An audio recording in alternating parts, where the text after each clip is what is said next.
Are you ready to go into the alphabet soup of AEO, GEO, AI SEO?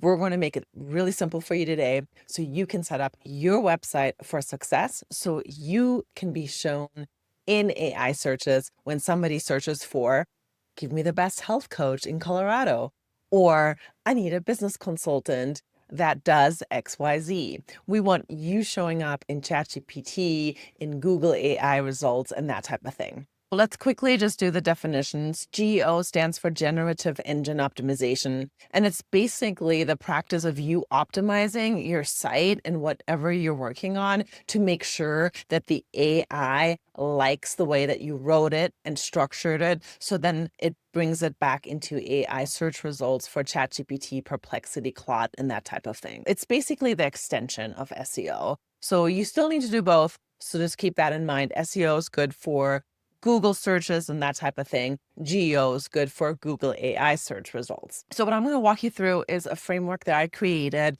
I created this for my clients that I do consulting with, and it's the GEO FLOW framework. The F stands for format for AI, because there's a way that you need to actually structure your content that AI is able to read it.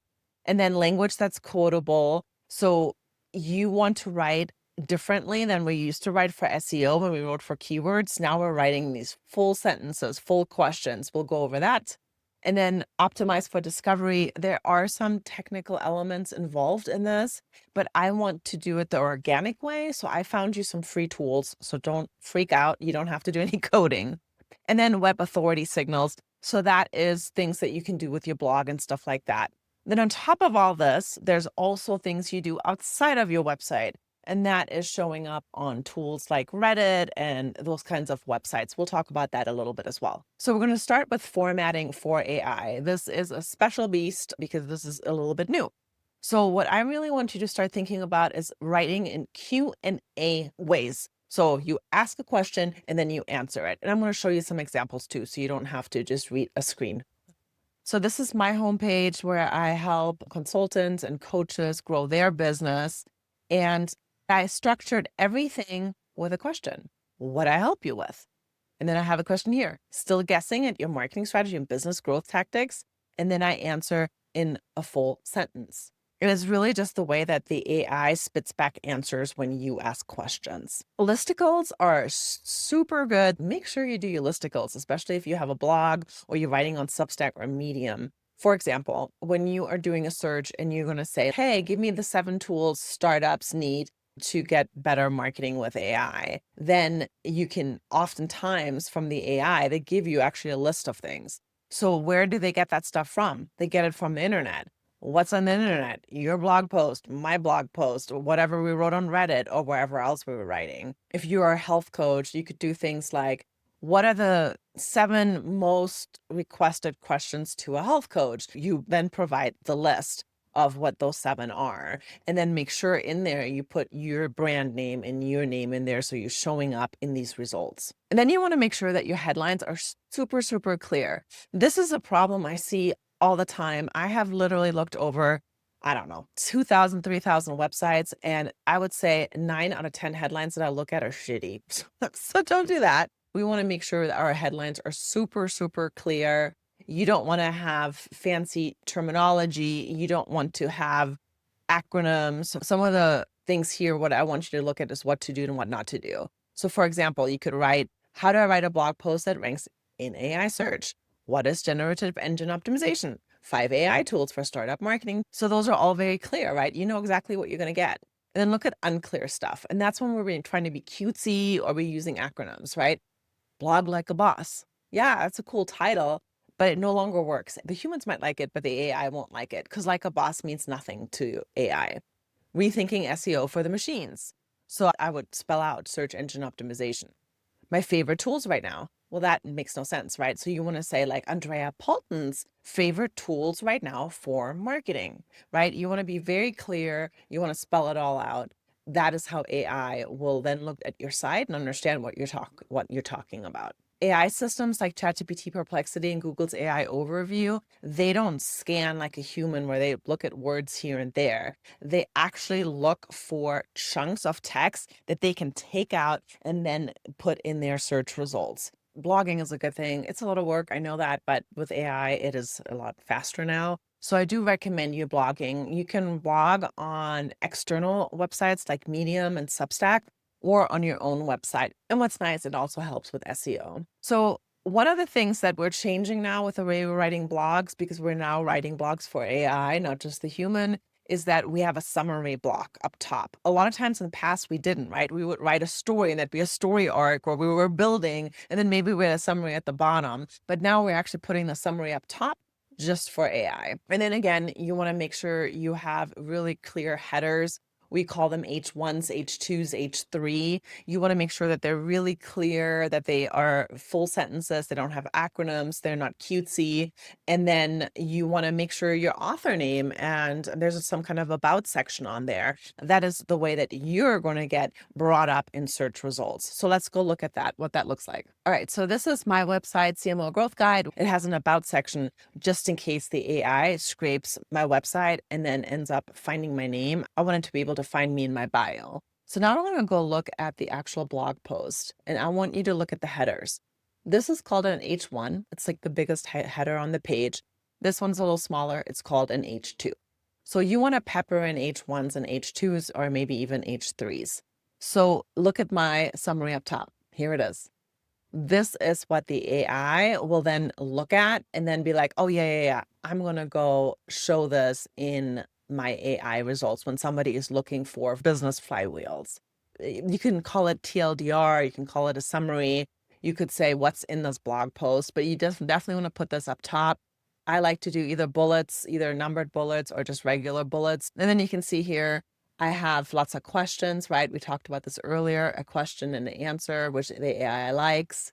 And then I have step 1, step 2, and I even have FAQs, which we're going to talk about a little bit more later on. FAQs are a huge thing with AI. It loves FAQs. So you want to start utilizing FAQs.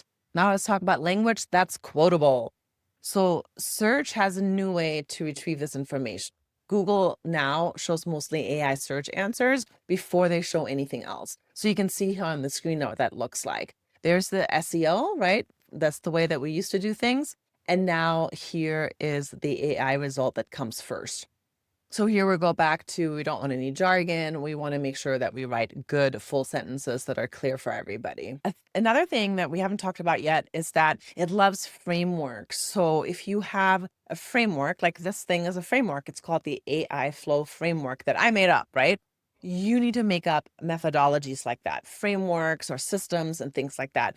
AI loves those. And if it finds yours useful, it will actually use that in replies to people. Another thing that it likes is stats or examples. So something like this. According to Andrea Palten, founder of CMO Growth Guide, list style posts are more likely to be cited than narrative essays.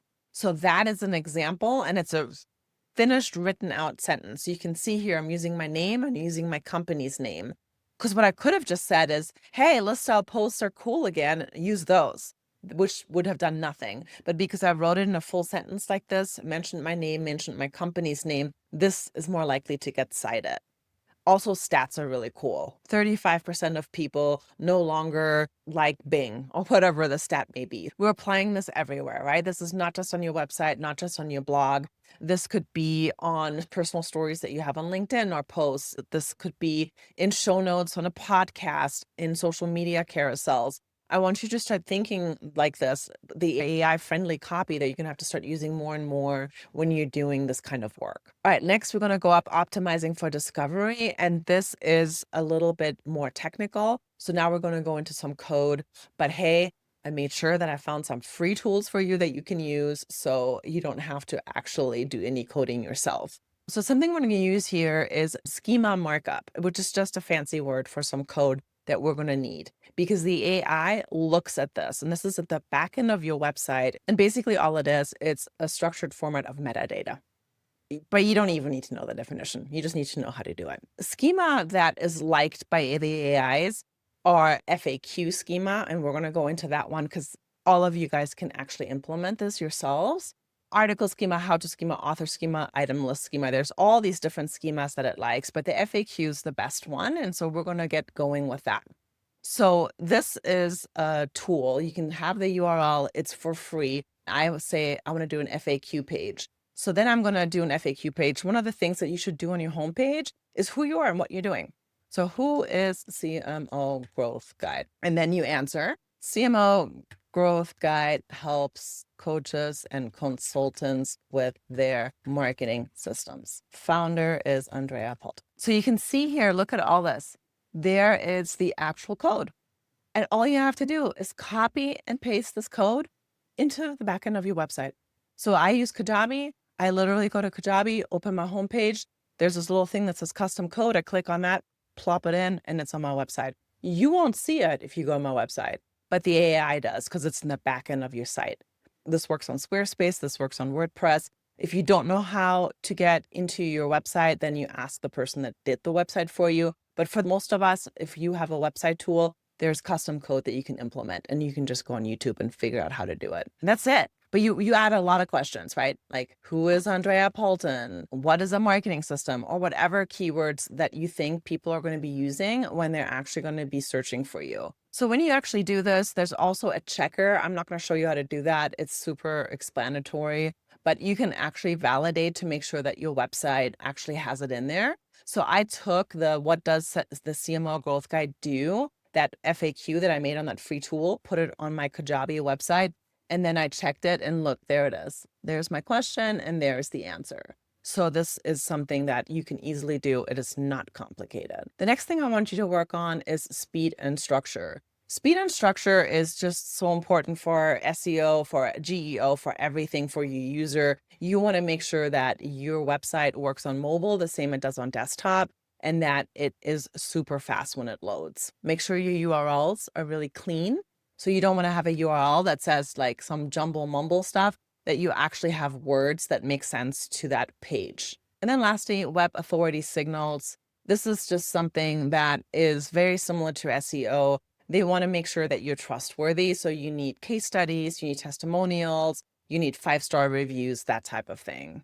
Having an about page will help that because it'll actually explain who you are and what you do to the AI. It also likes to know that there's a contact page on your website, because then that way it verifies that you're like somebody that actually checks on their people. And so that's another important thing to have. Internal linking and topic depth is actually also a super interesting thing because you can do this yourself. So if I have a website and I write about GEO one time only, that's called topic depth. But if I have 3 blog posts, 1 page, and then 1 course, and I link them all to each other, that is internal linking. And that means this topic is a big deal for me, which the AI will then be like, oh, okay, she really talks a lot about generative engine optimization. She's an expert. Okay, she's legit. Other thing that is important is that you don't do everything just on your website, but you go out to other places. So what currently is big on AIs, the number one thing is Reddit. They love Reddit. So if you can start having conversations on Reddit and promoting your business there, that would help you. It pulls from Wikipedia, believe it or not, and it pulls from YouTube. I started my own YouTube channel because of this. It pulls from Google still, it pulls from Yelp, and then it also pulls from Facebook, Amazon, TripAdvisor. So it's something to think about if you have extra time, which you probably don't, but if you do, start playing on those places as well. We talked about speed already a little bit. I have another free tool in here that checks your speed. So make sure that your speed works on your website. This means the loading speed. When somebody goes to your website, you want them to open it within the first 1 to 2, 3 seconds maximum. And the AI actually pays attention to that. If your website takes too long to load, they're going to not like you and they're not going to think you're that credible. So that's important to make sure that you have that set up correctly. We went through this super fast. I realized this, but I wanted to make sure you get the basics, and then you're going to have to do some work with us. It is easy. It just sounds like a lot, and you only set it up at the beginning. And then once you get going and you start learning how to write in AI formats, it's going to come natural to you. If you need help with any of this, you can go to my website. I have one-on-one consulting and I have group coaching, so I can help everybody and actually look at your stuff. I do audits on your website, on your copy, on your content, on anything that you're working on, including GEO. So check it out. I'd love to talk to you. And thank you so much for staying all the way through to the end. You are awesome and you got this.